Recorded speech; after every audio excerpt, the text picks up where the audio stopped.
I'm live. Good afternoon, everyone. It's really great to be back at AWE. It's been a few years for me, and I'm going to jump right in because as you can see this counter. Here we go. My name is Eric Prince, and I'm a co-founder and CEO of artxr.com. And I'm throwing the .com out there because it's very important. We are a WebXR-based company doing fine art. And I'm as the screen says, an artist, technologist, and most importantly, a dreamer. And that's how I came to jump into ArtXR was actually a vision walking down the street. And in the early 90s, I saw some wonderful art, and I said, wow, it would be great if and it started animating, and I was like, I don't know what I had last night, but this is really interesting. So it brought me on this journey for, well, till standing on the stage. So here we go. And actually, I would like to do less ad-lib, but the aim of this conversation, my part of it today, is to discuss XR and add also some clarity to NFTs, which seems to have gotten a lot of attention last year, maybe even more attention than XR, and then now has become almost a strange word definition for in the fine art world. So let's jump in with some more clarity here. So a brief history of the art markets, a very brief history. Traditional fine art, or as we're now being called, analog art, has existed, the markets have existed for thousands of years. You can bring it up to Roman times and with trading, and I have a picture here of the Mona Lisa, which everyone should know by now. If not, please leave the room. No, I'm joking.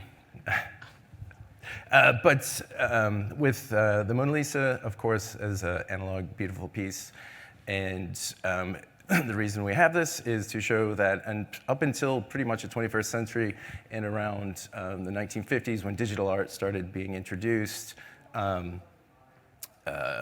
artists were trading and with analog money and things of this nature, and excuse me, since about the 1950s, digital artists have had a really difficult time installing their works and maintaining them. And in the last few years, what NFTs have brought, or non-fungible tokens, which we'll get into, is a way for artists to now finally be able to digitally trade works.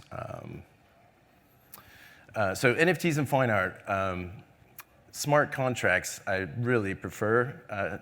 Non-fungible tokens, they're smart contracts on the blockchain. And what that is, if you've ever seen one, it's a few lines of information that tells, and that actually just points to the art. It's a URL. It is not the art itself. I want to be very clear, because even since I've been here at this conference, I've had some circular arguments of what NFTs are and what they represent. Yes, they are simply a smart contract, or in analog terms, a certificate of authentication. There's many ways we can go on that. To continue,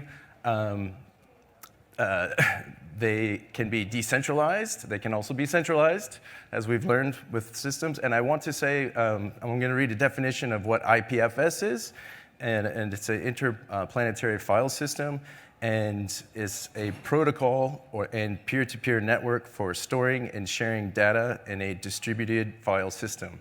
This is very important. In lay terms, this is files that are on multiple computers compared to a centralized server that, of course, if it goes down, you lose the data. Hopefully I'm saying that not too fast, because it's really important moving forward with having access, and someone will have to let me know when I'm running out of time, because I'm going over already. So what are XR NFTs? Since ArtXR, my company, is really blazing and pioneering in this subject, I don't know if you've even heard this term, but they're coming on strong with Web3, of course. The first iteration of NFTs were the standard flat JPEG and some MP4 experiences, which were fine and beautiful and created this whole new movement. But the next iteration of this, in my opinion, and I believe probably many others here, is a fully immersive high-resolution model. And let me play this. This is running in real time, and environments. Animation, I don't know if there's any, no, there is no sound on this. Animations, sounds, this is all running in real time over the internet. There's no app download. This is just, can be accessible on the beach. This can be accessible in the middle of Malawi village. This is where we're headed with spatial computing and information as far as I'm concerned. The delivery is, of course, via an internet browser, which is incredibly important for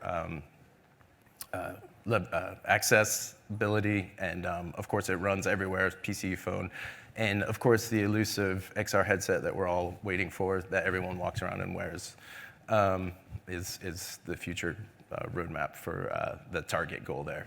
We are now using it on headsets, like the Quest 2 is our target device these days. So additional benefits of XR NFTs, we're just going to say, once again, it's a smart contract. Anything can be written into it. So future royalties for artists, very awesome. I mean, NFTs, if any artists are out there, NFTs provide independence for the artist and many things that I'm going to continue to speak on. For example, the democratization of the art and culture information. I mean, this is huge. We no longer, this can come at from any direction, as far as artists creating and having their creations, their art, explored and disseminated around the world freely on the web.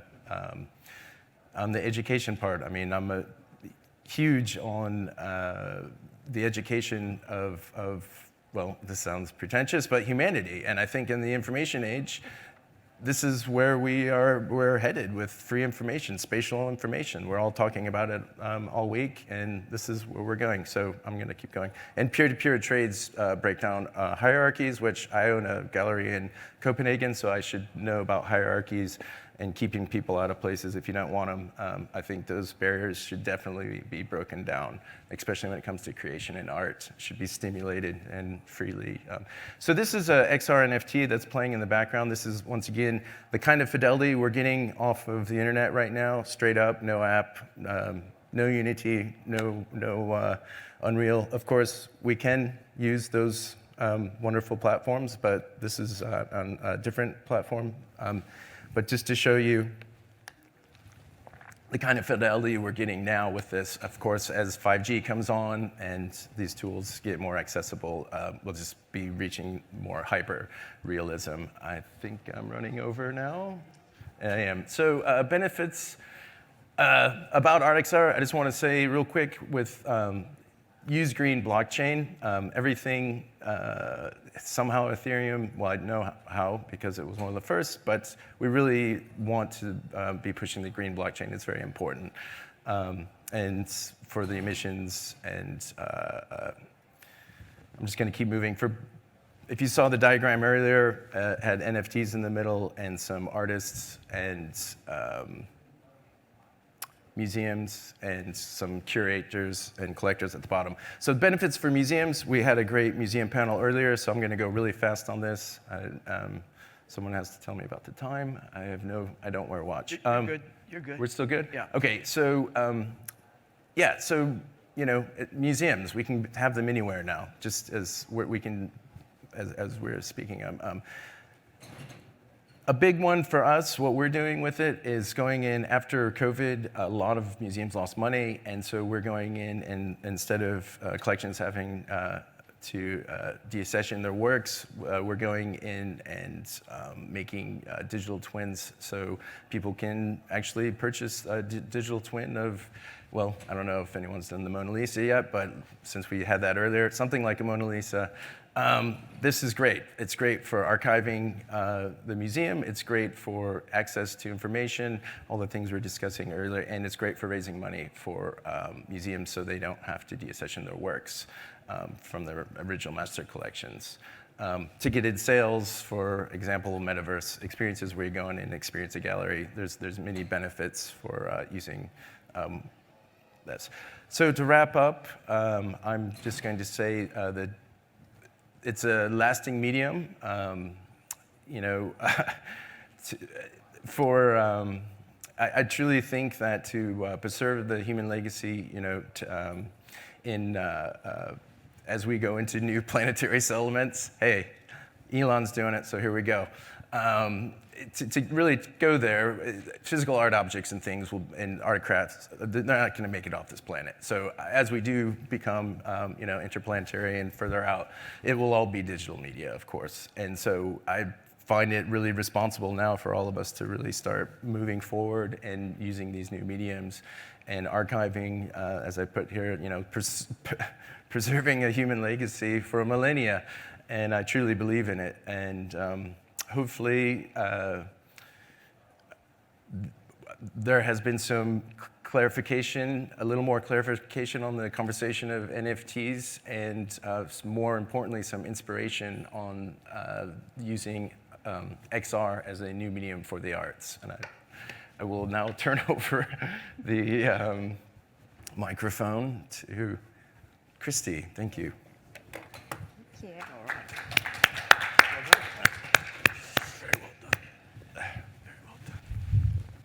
Hi, everyone. I'm Christy Fenison, and I am a spatial artist specializing in interactive 360 and 3D content creation. By day, I lead XR development at the University of North Carolina at Chapel Hill School of Medicine, creating immersive simulations for student curriculum, hospital training, recruitment, orientations. And then by night, I create immersive art with my partner. We are Kaz and Christy. He's sitting up here. We are Kaz and Christy. We create VR worlds for social virtual reality events, such as the UN Act Now campaign, the red carpet premiere for Baobab Studios' movie Baba Yaga that happened in social VR. We did the Poly's WebXR Awards. You may have met a lot of the team behind that project. They're here. And the virtual Burning Man experience, BRCVR. So XR as a medium allows artists like myself to showcase digital artwork in a spatial context, simulating a more lifelike experience. And we can think of this as the next evolution in human communication.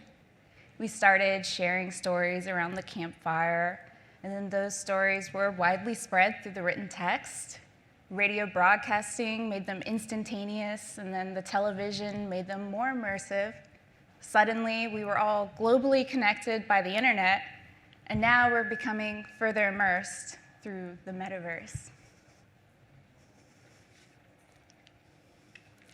Everything I do is made possible through XR.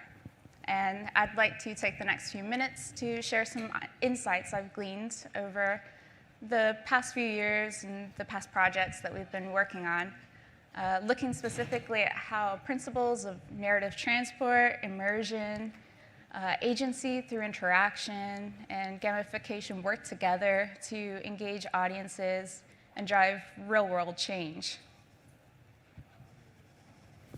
So let's start with narrative transport, which is the act of becoming so lost in a world, so enthralled in the story, enthralled by the world that it paints, that you cease to exist outside of that story's world. And you become changed by the actions and the emotions conveyed by that story. And this narrative transport is important for allowing people to be immersed in the story that you're trying to tell and actually find themselves relating to the points, to the change that you want to see in the world, that you want them to think about and iterate on in their own personal narratives.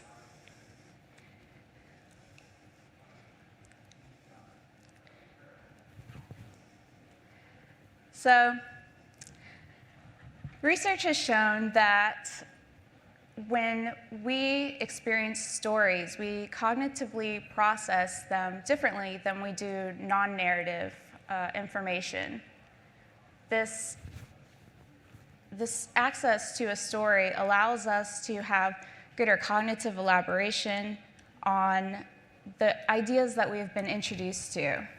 And we have this suspension of disbelief. We see a reduction in counter-arguing, which allows the mind to be more open to new ideas. And this is why narrative transport is especially useful in 3D art as well. So when Baobab Studios asked us to build a virtual world for their red carpet premiere of Baba Yaga, we extended this principle of narrative transport to the event itself, spawning guests into a familiar red carpet venue at first, but then inviting them to follow a path and emerge into the forbidden forest from the movie Baba Yaga.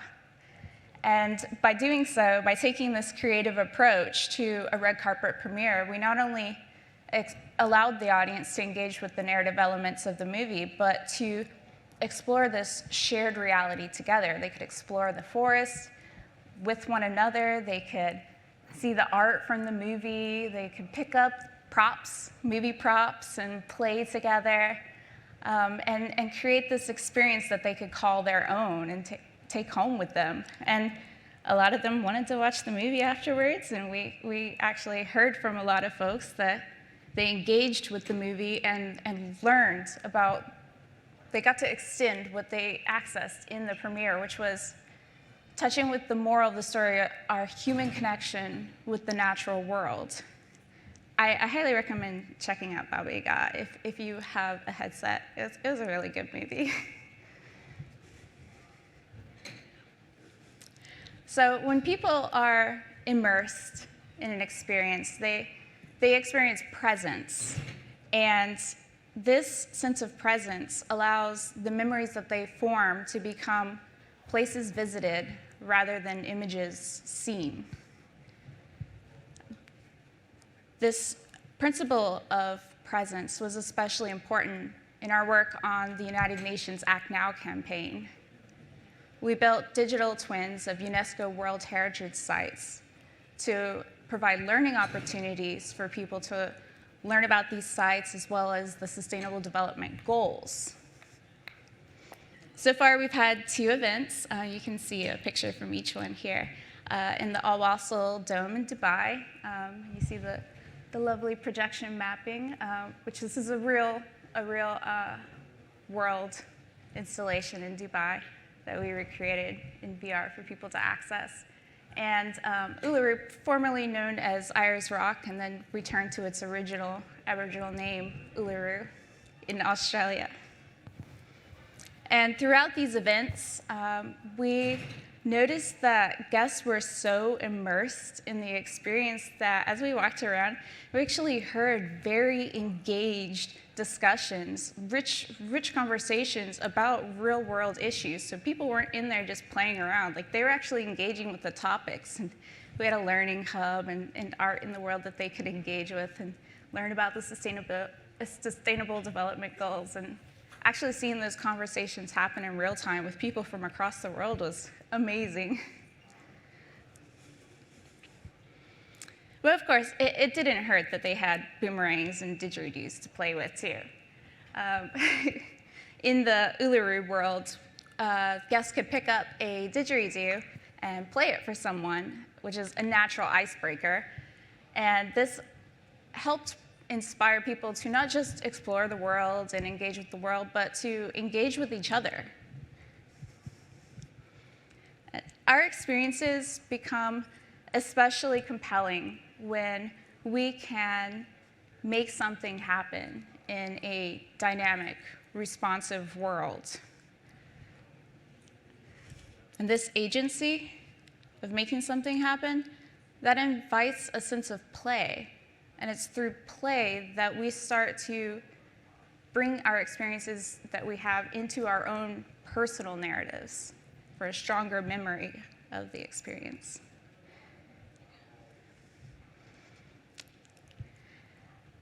In the Alawasa world, we invited guests to not only play, but to set goals for themselves. You can see Kaz here setting an impactful action goal for himself. So using simple principles of gamification, guests could physically enact their commitment to an impactful action on climate change. They would pick up these action cubes and throw them through the commitment hoops, and then if they successfully made it through the hoop, everyone around could hear and see the little fireworks that celebrated their commitment to individual action on climate change. After leaving these events, guests acted on their commitment. Downloads of the Act Now app for tracking individual action on climate change increased. Those conversations that started in the virtual world continued in the physical world.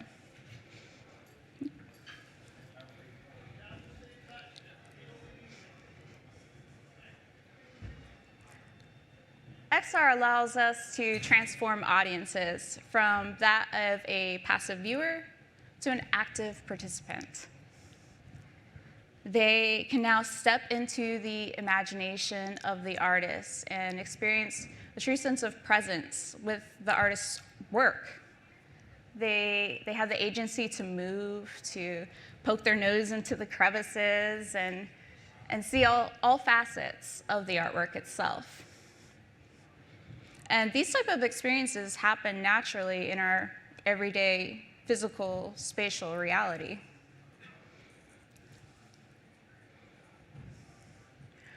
Multisensory immersion helps us create stronger reference points for memory encoding.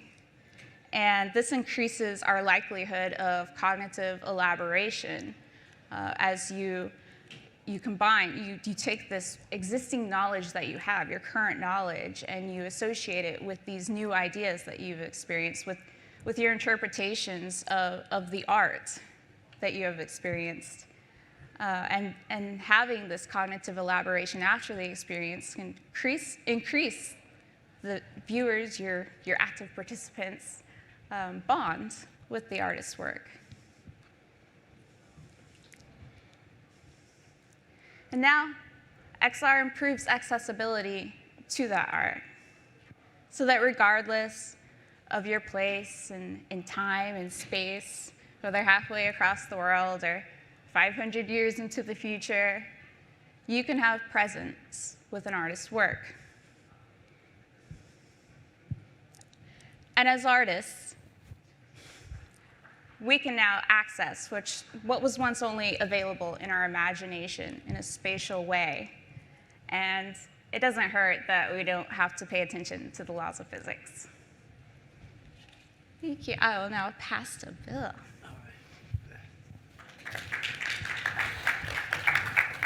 All right, thank you, Christy. So my name is Bill Claps, and I'm a visual artist from New York City.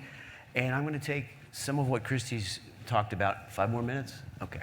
So I'm going to do a 7-minute presentation in 4.5 to 5 minutes. I'm from New York. I can talk fast. What I'm going to do is I'm going to talk a little more about my process. I'm a fine artist.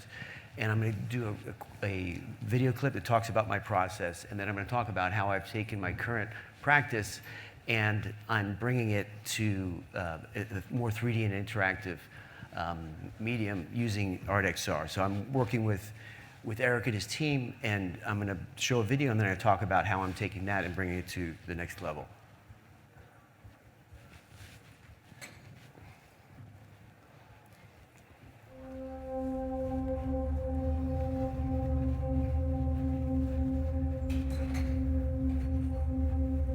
Over the past 6 years, I've traveled around the world, searching for nature imagery and landscapes for the mixed media artworks in my Natural Abstraction series.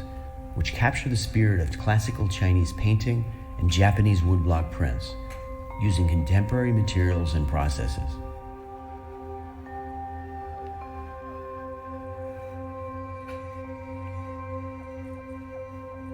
I use a unique process I developed that combines photography, printing, painting, and digital processes to create works that are my contemporary interpretation of nature motifs and imagery that have been created by generations of Asian artists.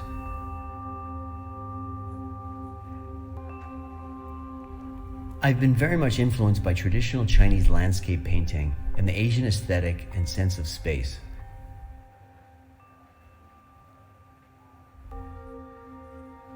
When I was 25, I spent a year exploring in Asia.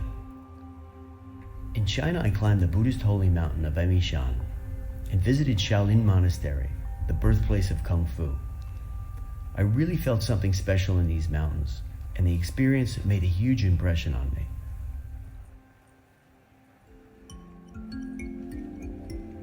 This past year, I've had the opportunity to show my artworks in a series of exhibitions in Beijing and Hangzhou, China, and in Japan, where I was invited for a 2-month artist residency on the rural volcanic island of Kyushu. Okay, so that's a little about what I do as an artist, and I'm recreating this feeling of Asian landscape painting and Chinese ink painting, but I'm doing that in places around the world, and I'm taking that same feeling and bringing it to different places. So I travel around the world, Soviet Georgia, Cube did a project in Cuba, China, Japan, around the United States. And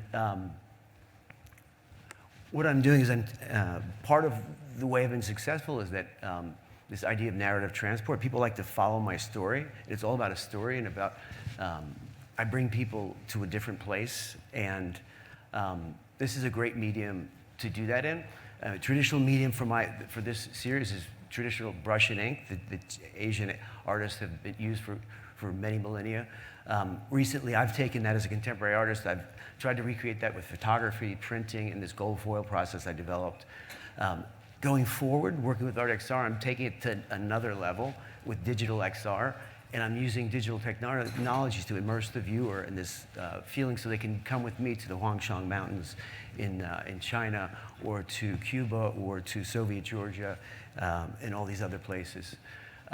So part of the process is they take my, when they take my 2D art pieces, they'll scan them. Everything's recreated in 3D. They use photogrammetry, and we work with Eric's team of 3D modelers, and then they model my works. I'm going to show you right now is a video of an actual painting of what you just saw in the video that's been recreated in 3D on the WebXR platform. And I'm taking that actually one step further, where I'm actually creating an immersive experience where people can actually walk into the mountains and feel the mist of this very magical and mystical place. And that will be for next year's presentation. But for right now, I'm going to show you the closest iteration. So this is on the platform right now, and you can walk around. It's a 3D experience where you can view this painting. You walk around it, and as you come in close, there's an incredible detail, and the lighting effects work really well with my process, which is gold foils on photographs and then painting on top of that. And you can walk around the piece. You can see that the lighting changes, and it's very dynamic. And this is what these guys do for artists like me that want to bring people to another level and tell a story and use, as Christy said, narrative transport and all these other elements. So that's what I do. I'm excited for next year so we can show you the next iteration. And I guess we'll turn it to people for questions if you have any questions. Thank you. 24 seconds to go. Well done. Any questions? No questions? Austin, softball for us. We have one. Okay. So with this platform, are you just showcasing your art, or you're able to sell it? No, it's a sales platform. So every piece, like this is an actual physical artwork, Every piece on this platform is for sale, and it's also, when it's minted as on the blockchain as an NFT. So, for example, this is a physical piece. The person will get the physical piece, but they also get an NFT, XR 3D NFT, which these guys have developed with each piece. Now, I could also take that piece if I wanted to, and I could do digital copies. I could do a limited edition series of any number. I could do 10 or 10 million. Although on the platform they're doing small editions of 10 because there's greater value in a smaller edition. It's, scarcity creates value. It's a concept in the art world. Thank you.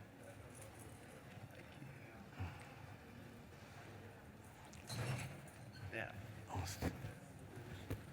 I'll ask a couple questions here. So, Thank you mentioned you're using IPFS for storing the data for for this artwork. Yes. Is there anything being done on the front of being able to keep that data pinned on the network? Because over time it will expire and get deleted. So, are you guys doing anything to make sure that it stays there and gets archived or available forever? Yes, so there is a service that we use. I could give a shout out, but there's a service, I believe it's called Pinata. Yeah. And they monitor. Oops. So So you it's a guys- paid service. You guys that keep keeps it- funding it then and Yes. make sure that it stays there. Yeah, so I mean that's a great question, right, for the future of how long of a millennia can this the digital data does exist. Does it get cleaned out of the IPFS? Do we pay to keep it around forever? This is a large question with archival.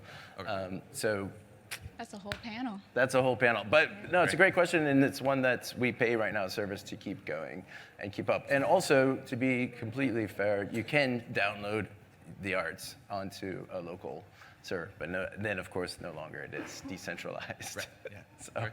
And then, as a separate question, there seems to be good standardization around being able to display artwork, right? So PNGs or GIFs and stuff. But when you start getting into like the 3D models or interactive type things, there's a lot more kind of fragmentation. Are you guys involved in being able to try and create community standards or for that portability? We're using community standards. So right now we're using a format JLB or JLTF, Yep. and that's the binary form of it. And but yeah, I mean, I think it's going to change. We will evolve as it evolves. There are other technologies, streaming technologies that for larger, more museum type experiences that will come along that are here. There are definitely ways to go. I think it will continue to evolve. As of right now, we're using standards that pre-exist. So I don't think we are not pioneering, if that's the question, a actual standard. We're using the tools that are readily available, as is the same for why our target is the Quest 2 as well. There are better, higher, resolution headsets available, but we really want this to finally get out and start getting some adoption, some mass adoption. So we're really pushing that, using the things that are available now and trying to make art with that. So yes, I mean, we do have limitations. It's running on the web, We can't have, like all things, I mean, even Unreal has limitations with the greatest computer behind it. So hopefully that's... All right, great. Yeah, answers. thanks. Thank you. Fantastic. Let's give him one more hand for that wonderful Thank you, panel. everybody. Thank you.